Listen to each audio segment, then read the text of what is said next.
I need everyone to take a seat.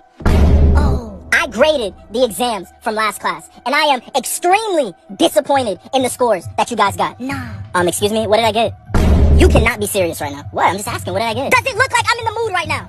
Step outside my class. Nah, shit, tripping. I've been teaching for a long time now. And you're telling me the best score was a 22%? Excuse me, you gave us a history test. The study guide had math questions on it. I'm calling your parents. For what? I'm just saying. Because you think it's okay to speak when I'm speaking. Did I say you can speak? Nah, you're angry for no reason. I gotta get out this class before you knock me out. That's crazy.